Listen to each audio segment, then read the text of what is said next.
చూస్తున్నాం అంటే మనతో పాటు జాయిన్ అయ్యారు గెస్ట్లు ప్రొఫెసర్ శేషు గారు జాయిన్ అయ్యారు. నమస్తే అండి ప్రొఫెసర్ శేషు గారు. చూస్తున్నాం మొత్తంగా కూడా రష్యా ఉక్రెయిన్ వార్ ఇంకా కొనసాగుతూ ఉంది. ఇక ఇరాన్ ఇజ్రాయెల్ వార్ ప్రపంచ మూడవ యుద్ధానికి దారితీస్తున్నట్టు కూడా సంకేతాలు కనిపిస్తున్నాయి. ఇవాళ మనం చూసాం ఇజ్రాయెల్ అయితే ఇరాన్లో ఒక స్కూల్ భవనంపై కూడా దాడి చేసింది. మొత్తంగా కూడా 40 మంది చిన్నారుల వరకు కూడా చనిపోయిన పరిస్థితి. సో చూస్తున్న సిచ్యువేషన్ అంతా కూడా మూడవ ప్రపంచ యుద్ధానికి దారితీస్తున్నట్టుగా కూడా ఉంది. మొన్న ప్రధాని మోదీ ఇజ్రాయెల్ వెళ్ళారు, 22, 23 తారీఖులో వెళ్ళారు. ఆ తర్వాత కూడా ఈ అటాక్స్ జరగడం మొత్తంగా కూడా ఇప్పుడు చర్చనీయాంశంగా కూడా ఉంది. బిందు గారు, మీకు ఐ న్యూస్ ప్రేక్షకులకి ప్యానెల్లో ఉన్నటువంటి మిత్రులకు నమస్కారం. గత 4 సంవత్సరాలుగా రష్యా ఉక్రెయిన్ మధ్య యుద్ధము కొనసాగుతుంది. రావణ కాష్టం లెక్క కొనసాగుతూనే ఉంది. ఆ యుద్ధం ఆపటానికి చేస్తున్నటువంటి అన్ని ప్రయత్నాలు వైఫల్యం చెందాయి. లక్షల వందల వేలాది మంది చనిపోయినటువంటి సందర్భం మనం చూసాం.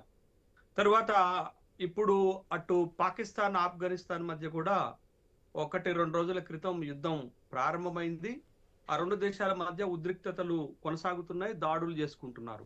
ఇవాళ హఠాత్తుగా అటు ఇజ్రాయెల్ అమెరికాను వెనుక ఉంచుకొని ఇరాన్ పైన పెద్ద ఎత్తున దాడులకు తెగబడింది. ఇరాన్ కూడా ప్రతీకార దాడులు చేస్తున్నటువంటి సందర్భాన్ని మనం చూసాం. మధ్య ప్రాంత్యం మొత్తం కూడా గత కొంతకాలంగా ఉద్రిక్తతల మధ్యనే కొనసాగుతుంది. మొన్నటి వరకు ఇజ్రాయెల్ పెద్ద ఎత్తున గాజా పైన, హమాస్ పైన దాడి చేసినటువంటి సంఘటనలు మరొక ముందే మరొకసారి 2 కీలకమైనటువంటి దేశాల మధ్య ఈ విధమైనటువంటి ఉద్రిక్తత వాతావరణము, దాడులు జరగటము ప్రపంచ శాంతికి ఒక విఘాతంగా మారేటటువంటి అవకాశాలు చాలా స్పష్టంగా కనపడుతున్నటువంటి నేపథ్యంలో అయితే ఇవాళ తన దారికి రానటువంటి ఇరాన్ ని అమెరికా అధ్యక్షుడు ఇజ్రాయెల్ ని ముందు పెట్టి ఇరాన్ పైన దాడి చేస్తున్నారు అనేటటువంటి అంశం మన కళ్ళ ముందు కనపడుతుంది. ఎందుకు ఇరాన్ పైన దాడి చేస్తున్నారు అని అంటే, ఇరాన్ మాతోటి డీల్ కుదుర్చుకోలేదు కాబట్టి, ఇరాన్ లో ఇప్పుడు అణ్వస్త్రాల తయారీకి వాళ్ళు ప్రయత్నాలు చేస్తున్నారు కాబట్టి, భవిష్యత్తులో మా భద్రతకు ముప్పు ఏర్పడుతుంది కాబట్టి ఇజ్రాయెల్ ఇరాన్ పైన దాడి చేయటానికి ఉద్రిక్తమైనట్టుగా ఇజ్రాయెల్ పైన దాడి చేస్తున్నట్టుగా చెప్తున్నారు. ఇజ్రాయెల్ చెప్తుంది, అమెరికా చెప్తుంది. మరి వీటి వెనకాల ఉన్నటువంటి వాస్తవాలు ఏంటి? ఇది నిజమేనా, వాస్తవమేనా అని మనం ఒక్కసారి పరిశీలన చేస్తే, ఇరాక్ పైన ఎందుకు దాడి చేశారు?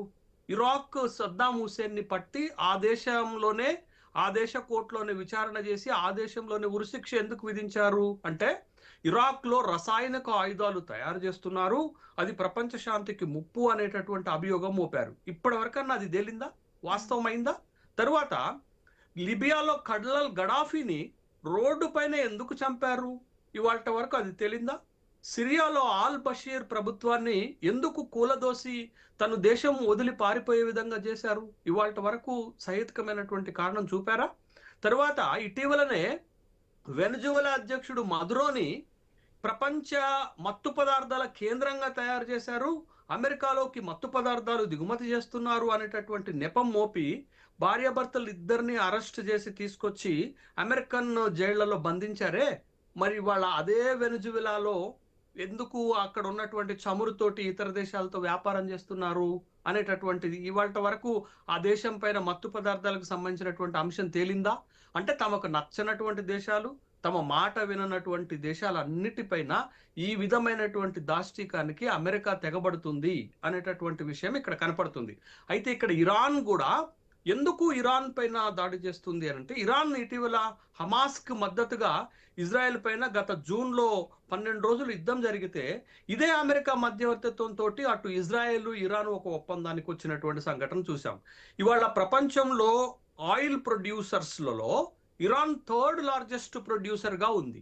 ఇవాళ ఇరాన్ లో ఐతుల్లా ఖొమైనీ ఉన్నంత కాలం తమ పప్పులు ఉడకవు, ఐతుల్లా ఖొమైనీ ఉన్నంత కాలం మా ప్రయోజనాలు దెబ్బతింటాయనేటటువంటి ఉద్దేశంతో ఇవాళ అమెరికా ఎలాగైనా ఇరాన్ ని లొంగదీసుకోవాలనే ప్రయత్నం చేస్తుంది. బట్ ఆ ప్రయత్నాలకు అడ్డుపడుతున్నటువంటిది ఐతుల్లా ఖొమైనీ. కాబట్టి వాళ్ళ దాడులన్నీ కూడా ఐతుల్లా ఖొమైనీ ఇంటి కేంద్రంగానే జరిగాయనేటటువంటి విషయాన్ని మనం గమనించాలి. కాబట్టి ఐతుల్లా ఖొమైనీని అక్కడి నుంచి తప్పిస్తే ఇరాన్ తమ చేతికి చిక్కుతుంది. తమ చేతికి చిక్కితే అమెరికాలో ఉన్న ఆయిల్, వెనజులాలో ఉన్నటువంటి ఆయిల్, ఇరాన్ లో ఉన్నటువంటి ఆయిల్ తోటి ప్రపంచాన్ని శాసించవచ్చు అనేటటువంటి ఒక పన్నాగము ప్రయత్నమే, ఒక ప్రణాళికే అమెరికా దగ్గర ఉంది. మీరు చూడండి, వెనిజువెలాలో అధికారాన్ని హస్తగతం చేసుకున్న తర్వాత వెనిజువెలా చమురుని ఎవరికి అమ్ముతున్నారండి? మళ్ళా భారత్కే అమ్ముతున్నారు. ఎవరు అమ్ముతున్నారండి? అమెరికానే అమ్ముతుంది. అది కూడా ట్రేడ్ డీల్లో ఒప్పందంగా పెట్టారు కదా.